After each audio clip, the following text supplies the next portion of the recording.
Hello viewers, যারা class 7-এ পড়ছো তাদের মধ্যে অনেকেই আমায় কমেন্টে বলেছিলে যে দুটি গানের জন্মকথা যে তোমাদের আর কি পড়াটা রয়েছে বাংলা বইয়ের পঞ্চম পাঠ সেটা বুঝিয়ে দিতে। এটা অনেকেরই সমস্যা হয় আমি জানি।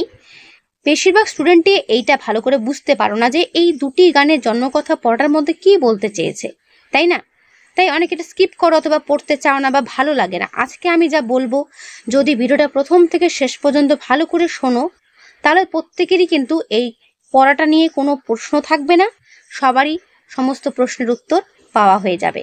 তাই আমি সবাইকে রিকোয়েস্ট করব, যদি কারো দরকার পড়ে এই পুরো পড়াটার পুরো ব্যাপারটা বোঝার জন্য, তারা কিন্তু অবশ্যই ভিডিওটা দেখো। যাদের পছন্দ নয় তারা দেখো না, ঠিক আছে? প্রথমেই বলে দিচ্ছি। আর যারা চেষ্টা করছো জানার বা শেখার বা বোঝার, তারা কিন্তু রিকোয়েস্ট করবো তারা কিন্তু প্রথম থেকে শেষ পর্যন্ত দেখো।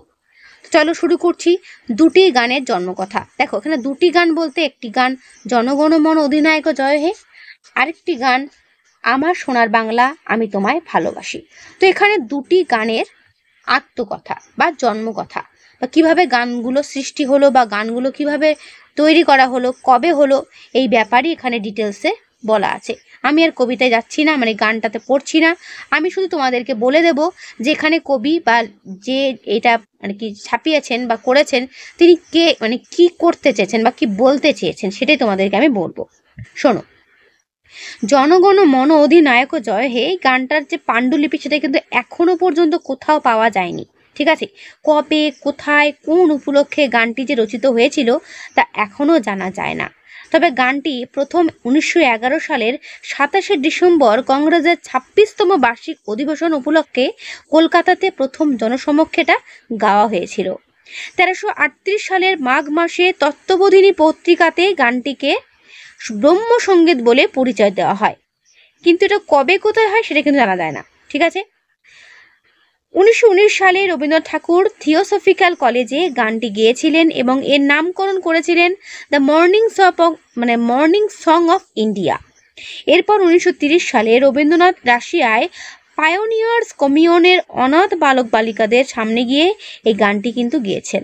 তাহলে এই যে গানটা জনগণ মন অধিনায়ক জয় হে, গানটা কি উপলক্ষে যে রচিত হয়েছিল সেটা কিন্তু আজও জানা যায় না। কিন্তু গানটা রবীন্দ্রনাথ ঠাকুর কোথায় কবে মানে প্রথম গেয়েছিলেন সেটা কিন্তু প্রত্যেকেরই জানা। তাই প্রশ্নগুলো আসবে ওটাই যে রবীন্দ্রনাথ ঠাকুর কবে কোন উপলক্ষে গানটি আর কি গেয়েছিলেন বা কোথায় গিয়েছিলেন, ঠিক আছে? এটাই প্রশ্ন আসবে, বুঝতে পারছো? সব ডিটেলস তোমাদের তার পরের পাতায় কিন্তু দেওয়া রয়েছে। আমি যেগুলো বলছি ভালো করে শোনো, তারপরে এই পড়াটা পড়বে, দেখবে সবই সহজ লাগবে, ঠিক আছে? আর তার পরের পাতাতে রয়েছে আমার সোনার বাংলা আমি তোমায় ভালোবাসি, এই গানের কথা। তো এই গানটা প্রথমে দেওয়া রয়েছে, তারপর গানের সম্পর্কে প্রথম গাওয়া হয় কত তারিখে তার ডিটেলস বলা আছে। বলছে, ও আমার সোনার বাংলা আমি তোমায় ভালোবাসি এই গানটি প্রথম গাওয়া হয় 25শে আগস্ট 1905 সালে।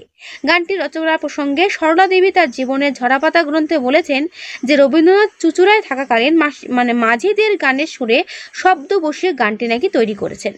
প্রশান্ত কুমার পাল অনুমান করেছেন যে বঙ্গভঙ্গের নির্দিষ্ট তারিখ জানতে পারার তাৎক্ষণিক আবেগে রবীন্দ্রনাথ গানটি রচনা করেন এবং তার ভক্তদের সূত্রে গানটি সমগ্র কলকাতায় ছড়িয়ে পড়ে। বোঝা গেল তাহলে ও আমার সোনার বাংলা গানটি কে রচনা করেন? রবীন্দ্রনাথ ঠাকুর, ঠিক আছে? 1971 সালে স্বাধীন বাংলাদেশ রাষ্ট্র স্থাপিত হলে গানটির প্রথম 10 পংক্তি সেখানকার জাতীয় সঙ্গীত হিসেবে কি হয়, গৃহীত হয়। তাহলে এখান থেকে বোঝা গেল আমাদের দেশে জাতীয় সঙ্গীত হচ্ছে জনগণ মন জয় হে, জনগণ মন অধি নায়ক জয় হে, আর বাংলাদেশের জাতীয় সঙ্গীত হচ্ছে এটা ও আমার সোনার বাংলা আমি তোমায় ভালোবাসি। এটা বাংলাদেশের কিন্তু রাষ্ট্রীয় সঙ্গীত বা জাতীয় সঙ্গীত, বোঝা গেল? তাহলে এই মানে গানের মধ্যে দিয়ে বা দুটি গানের জন্মকথা, যে দুটো গানের কথা বলা আছে সেখানে কিন্তু বলা রয়েছে এটাই যে গান দুটো কোথায় কি উদ্দেশ্যে গাওয়া হয়েছিল বা গান দুটোর কি বিশেষত্বতা রয়েছে, আর কিচ্ছু নেই এখানে, ঠিক আছে? আর এই গান দুটো রচনা করেছেন কিন্তু রবীন্দ্রনাথ আর কি ঠাকুর নিজেই, ঠিক আছে? কেন রচিত বলা হয়? কারণ তিনি কিন্তু গানটা প্রথম গেয়েছিলেন। ওকে, তো এই হলো তোমাদের দুটি গানের জন্মকথার বিষয়বস্তু। বুঝতে পারলে নিশ্চয়ই? কেমন লাগলো অবশ্যই কমেন্টে জানিও। যদি কোনো প্রশ্ন থাকে সেটাও আমাকে কমেন্টে জানিও, ঠিক আছে? এটা ভালো করে পড়ে নিয়ে এই রিলেটেড যে প্রশ্নগুলো রয়েছে নিচে শুধু এইগুলো ভালো করে করবে, কমনের মধ্যেই পেয়ে যাবে, পরীক্ষাতে এর বাইরে কিছু দেবে না। ওকে, তো আজকে এখানেই ভিডিওটা শেষ করছি। কেমন লাগলো অবশ্যই কমেন্টে জানিও, ভালো লাগলে লাইক ও বন্ধুদের কাছে শেয়ার করে দিও। তো আজকে এখানেই দেখা হবে নেক্সট ভিডিওতে।